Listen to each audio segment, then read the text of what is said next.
Alright folks, I know I promised y'all a setup tour. This is not that. In fact, come here. What's up, Lena? You chilling?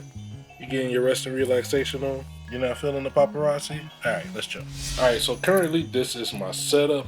I'm working on, getting it all adjusted. I don't like these walls, they're trash, so we're gonna be doing something about that. But I got my PC over here. Shout out to those who checked that Niso P1 case review. And then this right here is a portable monitor that I reviewed a while back here on this channel. I'm used to running 2 monitors, so I put this up here just so I can have another monitor.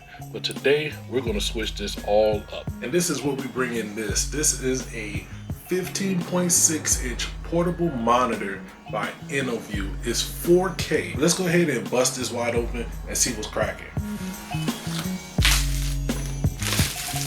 In the box you get your user manual, 2 USB-C to USB-C cables, 1 HDMI to mini HDMI cable, and a microfiber cloth for your filthy fingerprints that you can put all on it. You disgusting animal. Now the main reason I want to replace this monitor is that while it, does its job as a secondary monitor, the colors on it are terrible. Being that this is a 1080p ultra budget monitor, I'm hoping that with this, we get a lot better accuracy with 4K and better color reproduction. But while I'm getting this set up, y'all go ahead and check out the specs. So let's quickly jump into the specs here. This is a 15.6 inch 4K 60Hz monitor that weighs only 1.6 pounds. It's not the brightest, peaking out at about 350 nits, so take that in mind when using the included HDR capabilities.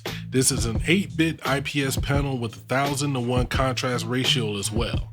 Now, while this isn't a gaming monitor by any means, I was surprised to find that it does have FreeSync built in, but I couldn't find anything on what FPS range it sat in. Also, it has dual speakers built in. Again, they aren't groundbreaking, but better than other portable monitors I've tried. In fact, while I know this isn't a fair comparison, here's an A to B test with what is more in line with the average budget travel monitor. A few things to notice are the difference in color accuracy, monitor vibrancy, and the overall sound.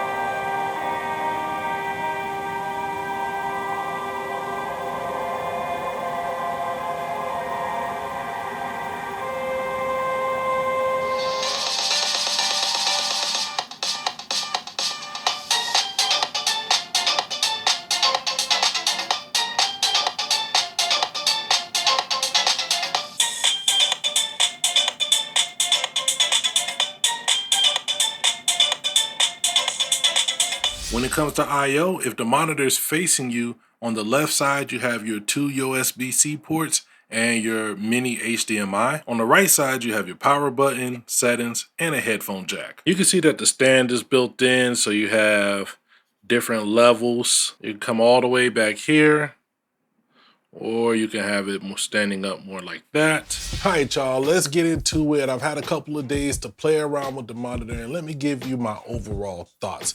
Now, I don't want to bury the lead. Let's go ahead and talk about the price. This one costs a little bit more than what you're going to find in the TikTok shop. And right now, it's going for about 270 bucks, even though there is a coupon. Now, make sure you always check the link in the description, no matter whenever you watch this video, so you can get the most up-to-date prices, because prices do fluctuate. So to make sure you're always on point, check the link in the description. Now we'll get back to the price in a little bit, but let's talk about the main key points of why I actually really rock with this monitor. First and foremost, the color. This feels on par to me with some of the best IPS monitors that I've used for gaming and productivity. Now this isn't gonna hang out with your 75-inch production model OLED, but if you're looking for a solid portable monitor that can give you great color accuracy, man, you're not gonna go wrong here. Also, the brightness and sharpness. I know that this monitor is only rated at 350 nits, but the brightness and clarity is just something to behold. Immediately, once I placed it in my setup and I started watching content on it, it felt like a game changer. Like, this is not just your average cheap throwaway budget monitor just to see something. You're actually going to enjoy the content that you're viewing on this monitor. Same thing when it comes to clarity, especially with this monitor being so small and being 4K. Reading text and seeing details, it's just a whole different level. It's just a step up than what you can believe. Now for me personally, the reason I would use a monitor like this is for one, gaming. And no, I don't mean gaming on this monitor, though we'll touch that in a second. But if I game on my actual gaming monitor with the high refresh rate, then I can take this monitor, set it to the side like I have, to use to view content. Whether I'm watching a YouTube video, viewing the live stream, or checking the socials, it is perfect for you to get that second monitor in if you don't have the space for two dual 24-inch or 27-inch monitors. Secondly, and most importantly for me, comes with productivity.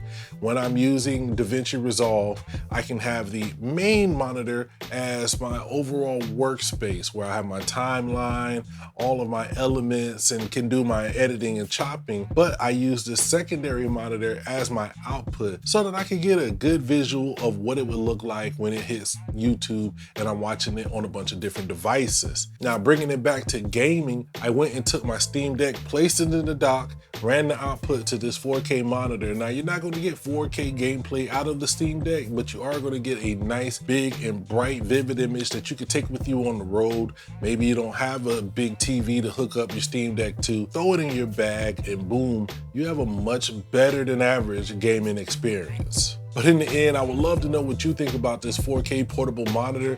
Is it just a little bit too out of your price range, or do you think this is a great addition to not only your main setup, but your setup on the go? Let me know what you think down below in the comments. I'm gonna get up out of here, man. Make sure you leave some cookie emojis for the Vanglorious C. Hova. It's your Kenfolk Dookie. Never forget to holla at your boy.